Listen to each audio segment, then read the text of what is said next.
السلام عليكم ورحمة الله وبركاته. بسم الله الرحمن الرحيم. الحمد لله رب العالمين، والصلاة والسلام على أشرف الأنبياء والمرسلين سيدنا ونبينا ومولانا محمد وعلى آله وصحبه أجمعين. We discussed the first books which are written on Gharīb narrations. Thereafter we mentioned the book. We mentioned other books which were linked to the book of Abu Ubaid.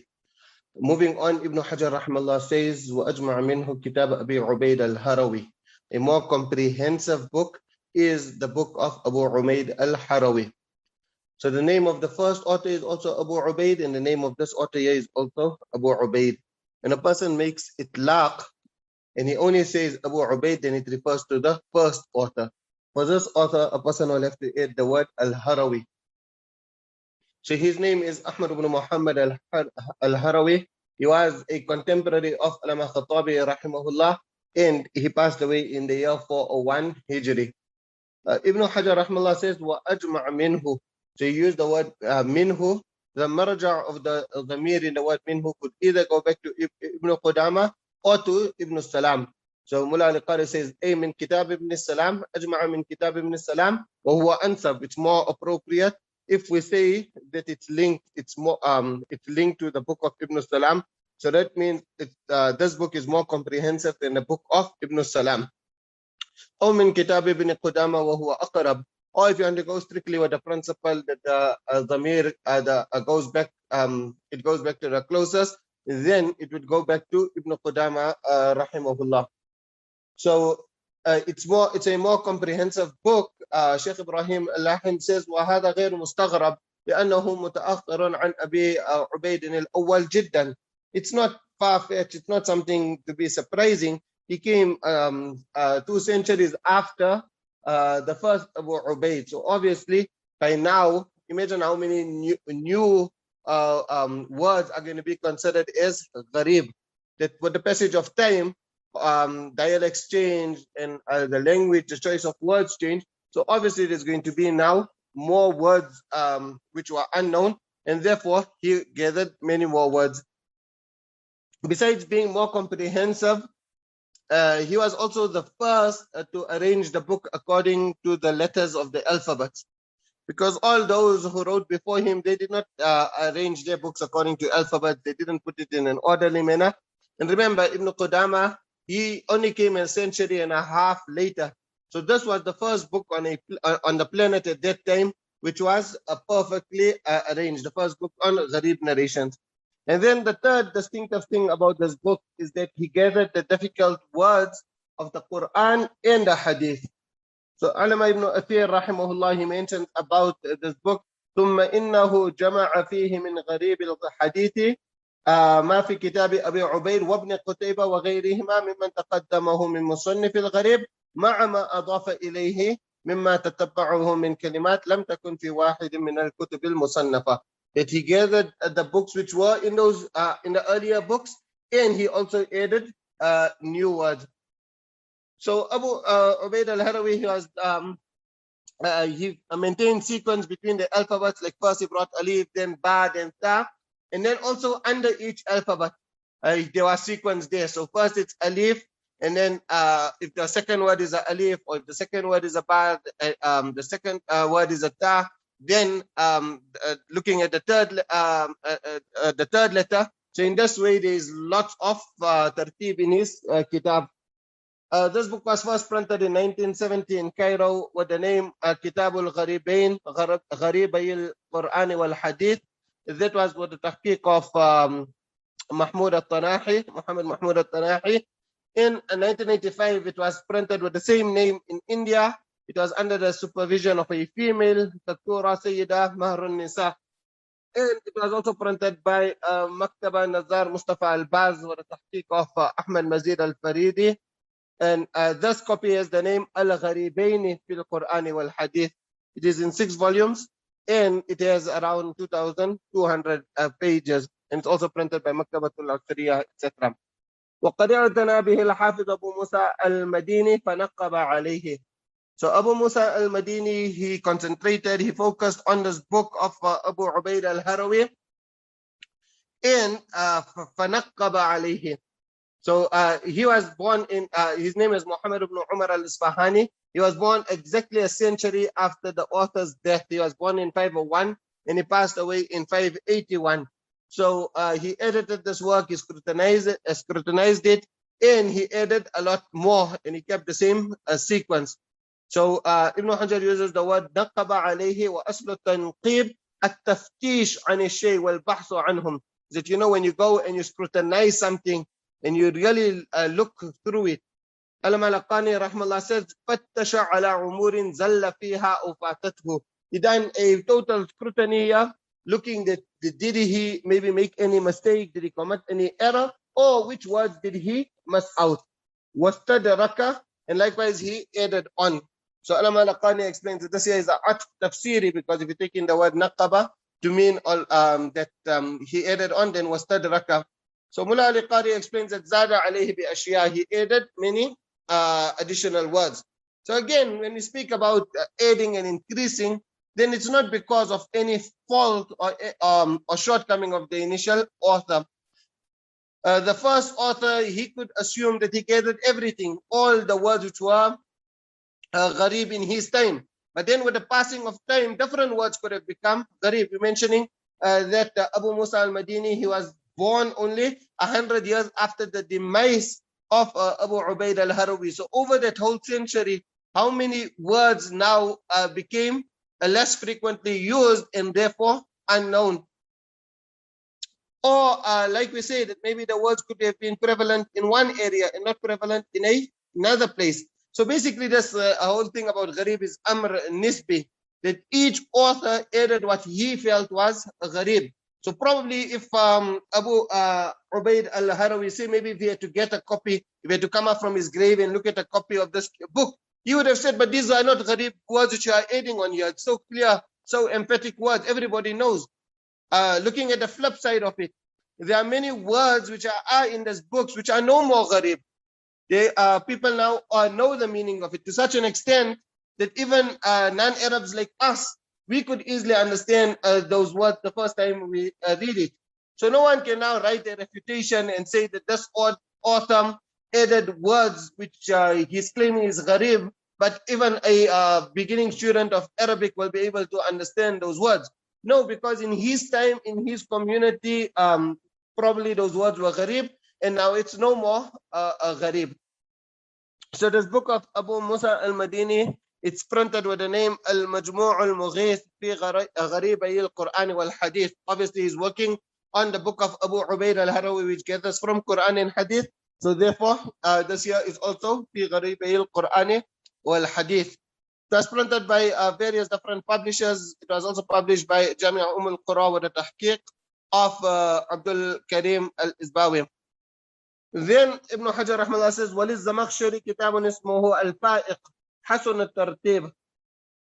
That Alama Zamakhshari rahmallah, Mahmud ibn Umar al-Zamakhshari, who's also known as Jarullah.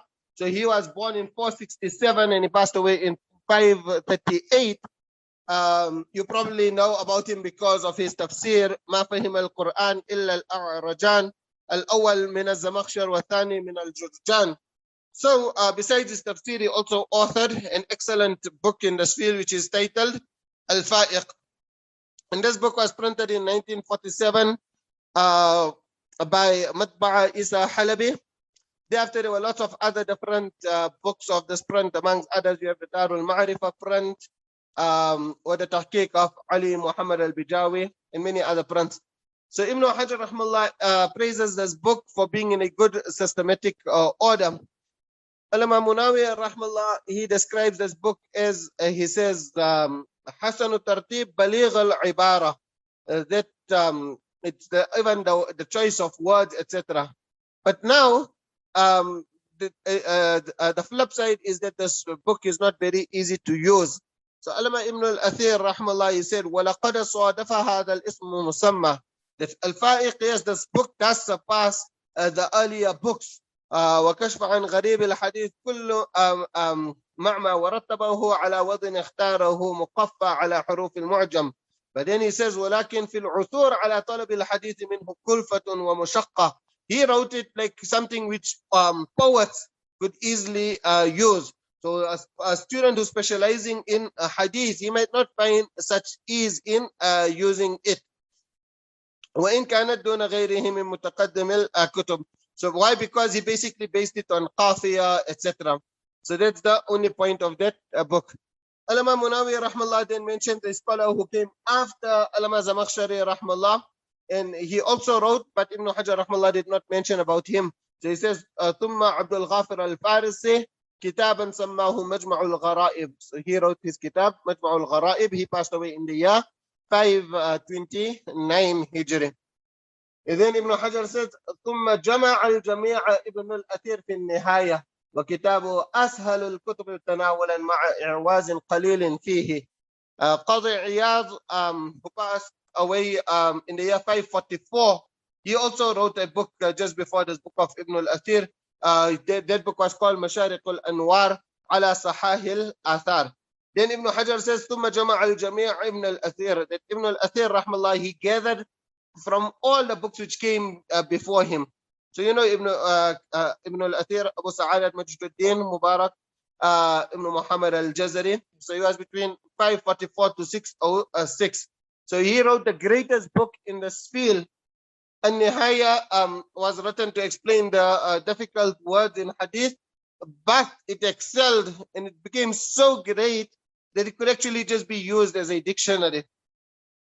And in fact, it is the basis of Lisan al-Arab, because if you have to look in Lisan al-Arab, Ibn al-Manzur, he says that there are few earlier books which he took the entire book and he included it in Lisan al-Arab. So he took the whole of An-Nihaya and he included it in Lisan al-Arab. So therefore, if you got Lisan al-Arab, and you know, the best is to buy all books, but obviously you don't have billions and billions and billions of dollars, so you have to then look wisely at which books you are going to buy. If you got Lisan al-Arab, basically you got An-Nihaya, because the entire Nihaya is in Lisan al-Arab, and Ibn al-Manzur will clearly mention that this year is from Ibn al-Athir. He will mention that it comes in Nihaya, or he will say Qala Ibn al-Athir. So you will know that what he is quoting is from An-Nihaya. But each and every word of An-Nihaya is in Lisan al-Arab. So you can see a book on Gharīb narrations became a basis for a dictionary. And this year, it's also Isma Musamma, that it could be the Nihaya for all the earlier works. Although it is such a good book, there are some imperfections. Al-Kamalu lillahi wahda. So that's why Muhaddith says, ma'awazin qalilin fihi. Being such an important book, there are lots of prints. It was published by Dar ibn al-Jawzi, so many different, by Dar al-Kutub al-Ilmiya, Dar al-Ma'rifah, Maktabat Tibyan, Mu'assasat al-Risala. Actually, the Wizarat al-Awqaf of Qatar, they also published it, so you can write to the Qatar embassy in your country, and they will probably give it to you for free. فَذَيَّلَ عَلَيْهِ الصَّفِيُّ الْأَرْمَوِي. So then there were others again who came in spite of being such a great kitab this year, because like we explained, that because of being in a different area over the passage of time, there will be now more Gharīb words. So if you have to look at the Amiyah of today, basically, you know, if you have to go to Egypt and you look at the Amiyah, and if just say if a person didn't complete the school and didn't go to university, so when you go to those outlining areas where they only speak the Amiyah, basically you can take a whole dictionary of Fusha Arabic and make it into Gharīb narrations, because that's how time has passed, that the Arabic is gone so bad. Like, you know, Sheikh Karan, like I said, that we were together in Egypt, so he used to always laugh at us that they used to be talking in Egyptian slang and we should be responding in Fusha Arabic. So he used to always insist that you have to learn Egyptian slang, because these guys, they don't even know Fusha properly, so then they have to pick up some words here and there. So like that, even though this An-Nihaya was such a great book, with the passage of time, you can again increase onto it. After that, actually, Allama Suyuti rahmallah came. Mullah al-Qari mentions about him. He says, وَقَدْ لَخَّصَهُ شَيْخُ مَشَايِخِنَا الْجَلَالِ السُّيُوطِ رحمه الله وزاد أشياء وسماه الدر النثير في تلخيص نهاية ابن الأثير. So firstly, he condensed and summarized the entire book of Ibn al-Athir, the entire An-Nihaya, and thereafter he increased a few words now, maybe in his era, which were Gharīb. So Mullah Ali Qari says, وَهُوَ كِتَابٌ لَا يُسْتَغْنَى عَنْهُ الطَّالِبُ. It's a very important book to have. Actually, Allama Suyuti rahmallah wrote two books which are directly linked to an-Nihaya. So that's the one, Ad-Durr al-Nathir. And then the second is At-Tadhyil wa-Tadhnib ala Nihayat al-Gharīb. So that also is linked to the book of an-Nihaya. And then Ibn al-Athir rahmallah himself, he also wrote another book, Manal al-Talib fi Sharhi Tiwal al-Gharāib. So it is published with a tahqiq also of Mahmud Muhammad al-Tanahi, and it's published by Maktaba al-Khanji in 1997. It's around 800 pages. But obviously this book here is nowhere near an-Nihaya. So if you get an-Nihaya, then you don't need this book. And then so that was the book of Ibn al-Athir rahmallah. Then around this time here also Ibn al-Jawzi rahmallah, he wrote his Gharīb al-Ḥadīth, and it was also printed in 1985 with the tahqiq of Abdul Mu'ti Amin. You can see there were lots and lots of different books which were written, and then after that again many more books were written. So after this brief overview, you get the idea that books were written throughout the centuries. There were books which were earlier, and then there were books which were authored by those who came in later times. So Sheikh Ibrahim al-Lahim, he mentions an important point here, and he says, ومن المهم كذلك أن يتنبه من ينقل عن كتب غريب الحديث ولا سيما المتأخرة إلى أمر مهم. A very important point when looking at the books of these later scholars, وهو أن بعض الأئمة الذين ألفوا في غريب الحديث جاءوا بعد استقرار المذاهب الفقهية والمذاهب العقدية. Many of these authors, they are writing it, and they are writing it in conformity with their madhab. So they have the lenses of their madhab. وربما جنح المؤلف إلى تفسير كلمة غريبة متأثرا بالمذهب الفقهي أو العقدي. So many times the word is interpreted in one way within the by different fuqaha. So he will choose what blends in with his madhab. ولهذا يحسن الرجوع إلى الكتب الأولى في غريب الحديث. And therefore it's better to always go back to the very earlier books, to the very first books. So you may have noticed that Hansware didn't feature anywhere on this list. So you can't assume that you're going to go open the books of hadith and use Hansware to check up the meanings. For Gharīb narrations, you need to go back to these books. So all this here was now with regards to single words. The author now moves on to discuss if there is difficulty in an entire sentence or in an entire paragraph. So he says, وإن كان اللفظ مستعملا بكثرة لكن في مدلوله دقة نحتاج إلى الكتب المصنفة في شرح معاني الأخبار وبيان المشكلة منها. So وإن كان اللفظ مستعملا بكثرة, the word is very frequently used, so therefore it's easily understood. But when putting all these words together and reading the entire sentence, there is difficulty in understanding what exactly is being intended. A person will grapple to make out what's the meaning of this narration. لكن في مدلوله دقة. There is obscurity in the context. It is difficult to understand what exactly is intended. So this happens a lot when a narration seemingly contradicts another narration. And we have discussed this in detail previously under the chapter of Mukhtalif al-Hadith. You can see Sheikh Nuruddin Itr also mentions there in the footnotes that سبق بعنوان مختلف الحديث on page 76. So he says, وَرَاجِعُهُ. But besides that, also sometimes maybe the narration could just be difficult to understand. So now to understand it, you don't use your intellect. What you do is احتاج إلى الكتب المصنفة في شرح معاني الأخبار. You go to books which were written to explain the meanings of hadith. So you can see the first type of books which he is saying is شرح معاني الأخبار.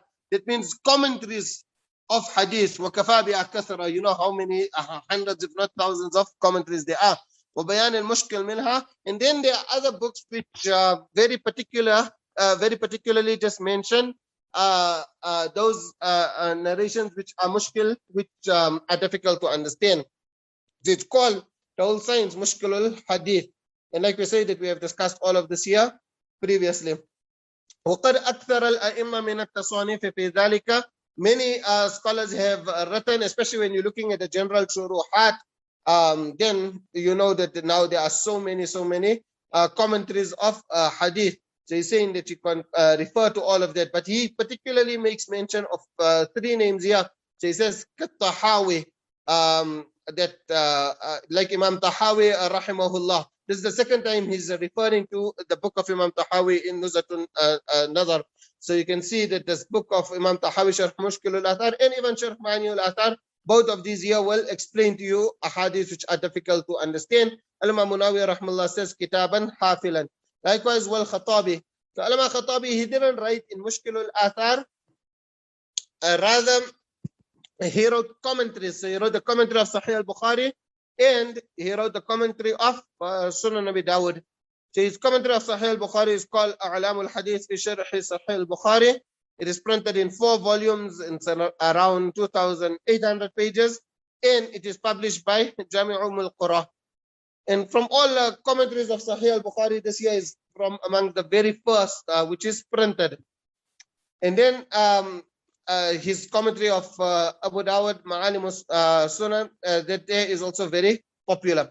Ibn Abdul Barr, he wrote his commentaries, you know, on all his commentaries, etc. وغيرهم. So Al-Imam Munawi rahmallah added the name of Ibn Fawrak rahmallah, who passed away in 406 Hijri. So his book on Mushkil al-Athar is printed with the name Mushkil al-Hadith wa Bayanuhu. It's printed by various different publishers like Alam Kutub, Dar al-Kutub al-Ulmiyya, Al-Ma'had al-Fransi. There's one there in Syria. They also printed it. Maybe if they still there. وقد سبق أن الإمام الشافعي قد سبقهم وذكر جملة منها في جزء في كتابه الأم. So Mullah al-Qari rahmallah is saying that Imam Shafi'i rahmallah himself, the Imam of Ibn Hajar, wrote about it, and he has gathered, and it's published at the back of Al-Umm. So probably Ibn Hajar rahmallah didn't take the name of his Imam because his work is very short, especially comparing it with Imam Tahawi's work. Imam Shafi'i rahmallah, it's titled Ikhtilaf al-Hadith. So it's published separately, also a small booklet, or it's published at the end of Kitab al-Umm. Likewise, another famous book which is also published is Ta'wil Mukhtalif al-Hadith of Ibn Qutaybah rahimahullah. So, and then obviously all the commentaries which you could refer to. So it is really important for a student of Hadith to have these books at his disposal, so that if anyone objects on any narration, or he uses a narration to confuse others, then he can easily respond and defend the noble ahadith of the Prophet sallallahu alaihi wasallam. Sheikh Nuruddin Itr, he mentions in Manhaj al-Naqd that وَهُوَ مِنْ أَهَمِّ مَا يَحْتَاجُ إِلَيْهِ الْعَالِمُ وَالْفَقِيهُ. That these are the most important books which a scholar needs to have on his shelf. لِيَقَّفَ عَلَى حَقِيقَةِ الْمُرَادِ مِنَ الْأَحَادِيثِ النَّبَوِيَّةِ, so that you can fully understand and properly and correctly understand the meaning and the intent of the words of the Prophet sallallahu alaihi wasallam. لا يمر فيه إلا الإمام الثاقب النظر. It's not everybody's cup of tea. No one can just open and think that he knows little bit Arabic here and there, so now he can understand the lofty and noble words of the Prophet sallallahu alaihi wasallam. Now look what he mentions after that. وقد تهجم طوائف من أهل البدع على السنة وأهل الحديث بسبب زيغهم في فهم الأحاديث على وجهها حتى اتهموا المحدثين بحمل الكذب ورواية المتناقض ونسبته إلى رسول الله صلى الله عليه وسلم. So you have many of those who are astray, and even many of them Ahlul Hadith, so many of the Salafis. And this here is so true that there are so many contemporaries who feel that earlier scholars didn't understand the words correctly. ثم تبعهم في عصرنا المستشرقون ومقلدوهم. Then you have the mustashriqun, that the Orientalists, they came and they also misunderstood so many different narrations. بمن اغتر بالمادة واحتجرها على عقله وغلف بحواجزها مشاعره وإن كان بعضهم قد يتضرع باسم التحرر في فهم الدين. So they use these kind of good slogans, like they want to broaden their horizons, they want freedom in understanding deen وفتح باب الاجتهاد. وهذا الصنف من الناس يوازي في ضرورة أولئك الجهل المتزهدين الذين سوغوا الوضع والكذب في الحديث للترغيب والترهيب. He's saying that this group of people, you know, when you are doing the chapter of Mawdu', we spoke about those who regarded it as permissible to lie and fabricate ahadith on targhib and tarhib. He's saying that's the same with this group of people, that they think they can understand the ahadith. For the past 1400 years, the scholars didn't understand the ahadith properly. فإن كل من الفريقين استباح لنفسه التحكم في متن الحديث. So he's saying both of these. So therefore, we need to have this book, and we need to rigidly hold on the explanations of our prior predecessors. We don't think that now we got better understanding or some kind of ilham and divine inspiration, and not only now we are understanding the ahadith properly. No, we have to appreciate the works of the scholars of before. Now finally, after this whole long digression, Ibn Hajar rahmallah reverts back to the discussion on those factors which impact the narration because of the narrator. You remember, so now after all of this here, he comes back to this discussion and he says, ثم الجهالة بالراوي وهي السبب الثامن في الطعن وسببها أمران أحدهما أن الراوي قد تكثر نعوته من اسم أو كنية أو لقب أو صفة أو حرفة أو نسب فيشتهر بشيء منها فيذكر بغير ما اشتهر به لغرض من الأغراض فيظن أنه آخر فيحصل الجهل بحاله. That he says ثم الجهالة بالراوي, not knowing the narrator. And now he clarifies and reminds us that وهي السبب الثامن في الطعن, that this here is the 8th reason for defamation. So he had to remind us because of the huge gap between the 7th and the 8th.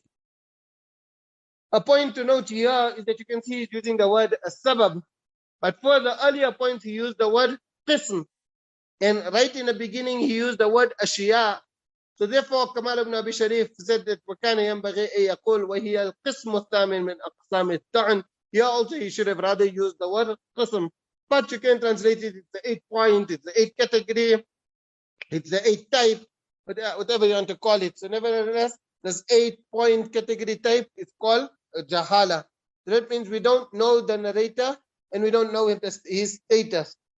So Ibn Hajar rahmallah mentions that there are 2 ways that this can happen. وَسَبَبُهَا أَمْران. So the first is أَنَّ الرَّاوِي قَدْ تَكْثُرُ نُعُوتُهُ. He has lots of different titles and names, and he's known with different titles. So he says مِنْ اسْمٍ أَوْ كُنْيَةٍ أَوْ لَقَبٍ أَوْ صِفَةٍ. So he could be very popularly known in the field of Ḥadīth in one way. But then for years, a person comes and he now quotes him and takes his name with something which he is not famously known with. So by taking that, he still remains unknown amongst the muhaddithin. So he attributes him towards his city, or he takes his grandfather's name, or his great-grandfather, or even someone higher up in the lineage, or he affiliates him with a profession. So maybe the people in his community, in his street, they know now he's selling a little bit of this on the sideline. So maybe they know he's selling a little bit watches. So now this person comes, but all the other people, they don't know, especially in those times, there was no online shopping, etc. So the people in his community knew he sells watches, but everyone else didn't know. They only know him as a muhaddith. Now this person comes and call him Ibn Sa'ati, for example. So like that, or maybe they attribute him towards his tribe. So they could refer to him maybe with an unknown title, or maybe even with a nickname. You know, sometimes a person from his young days, he has a nickname. So people now, his close friends, his family, they know him with the nickname. But now when he becomes a great scholar, a popular person, everybody calls him Sheikh, and they don't know him with that nickname. So basically, the student, the narrator, intends concealing the real identity of his Sheikh. أو يروي عنه جمع فيعرفه كل واحد بغير ما عرفه به الآخر. Maybe there are a group of people and each one is narrating him with a different name. ويروي عنه واحد so فيعرفه مرة بهذا ومرة بذلك. Sometimes he describes him in this way, at other times he describes him in another way. So like this here, he does all of this here لغرض من الأغراض. Maybe he has a valid reason, or maybe he has a ulterior motive. So sometimes a valid reason, like we have explained this already before under the chapter of the list, that there were scholars who done it. Maybe just sometimes because now they narrated from the same person so many times, every time just to take that same person's name. So let's take a valid reason.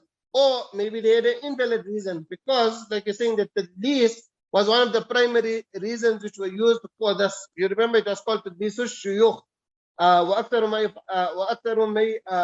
يفعل ذلك المدلسون يسمى عندهم تدليس الشيوخ. It's called تدليس الشيوخ. So we discussed all the various reasons it could be done because maybe the teacher is just younger, or maybe even it could be because of some really bad reason, like maybe the person is weaker. So the worst is when a person is weak, and then the student is now trying to make a fraudulent attempt to give him similar title to someone who's reliable, so that it could be assumed that it's actually that reliable person who narrated this narration. And then forgers, those who would engage in fabrications, they also indulged in this here a lot, because they were trying to get their forgery to be accepted. فَيَحْصُلُ الْجَهْلُ بِحَالِهِ. So in this way, the person remains unknown. Now, in this case here, you can see that the fault is not for the narrator himself. Rather, it is the narrator. He is the victim of the actions of others.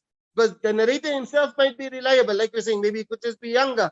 But because his student concealed his name, the report is being rejected. That if his name was clearly taken, then the narration would be accepted. So inshallah, we'll continue from here on Thursday. Until then, jazakumullah khairan. Assalamu alaikum wa rahmatullahi wa barakatuh.